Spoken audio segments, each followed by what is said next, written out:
સુરતના ઉદ્યોગ સાહસિકો હવે ઠગોના નિશાને ચઢ્યા છે. પશ્ચિમ બંગાળ સરકારમાં ટેન્ડર અપાવવાના બહાને સુરતના નામાંકિત વેપારીઓ સાથે કરોડો રૂપિયાની છેતરપિંડી આચરવામાં આવી હોવાનો ચોંકાવનારો કિસ્સો પ્રકાશમાં આવ્યો છે. આરોપીઓએ સરકારી દસ્તાવેજોનો ખોટો ઉપયોગ કરી વેપારીઓનો વિશ્વાસ જીત્યો અને ત્યારબાદ કરોડો રૂપિયા લઈ રફુચક્કર થઈ ગયા છે. ઠગબાજોએ સુરતના વેપારીઓને પોતાની જાળમાં ફસાવવા માટે પશ્ચિમ બંગાળ સરકારમાં ઊંચી વગ અને રાજકીય ઓળખાણ હોવાનો ખોટો દાવો કર્યો હતો. તેઓએ વિશ્વાસ અપાવ્યો હતો કે સરકારી ટેન્ડરોની ફાળવણી તેમના ઇશારે થાય છે.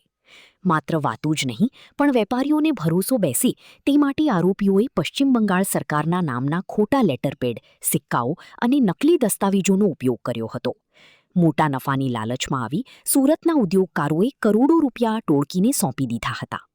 ભોગ બનનારા વેપારીઓની ફરિયાદના આધારે સુરત પોલીસે ગુનો નોંધી આરોપીઓને ઝડપી પાડ્યો છે.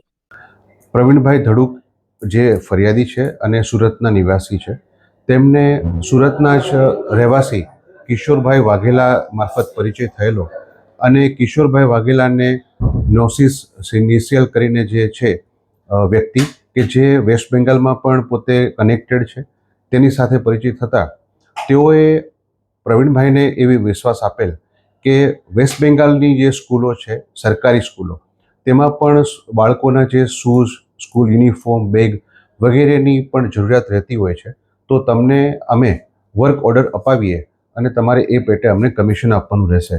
જેથી પ્રવીણભાઈ પોતે આ બાબતે સંમત થયેલ અને તેઓએ વેસ્ટ બેંગાલમાંથી સોશિયલ મીડિયા મારફત 36 કરોડનો શૂઝનો એમને ઓર્ડર મોકલાવેલો હતો.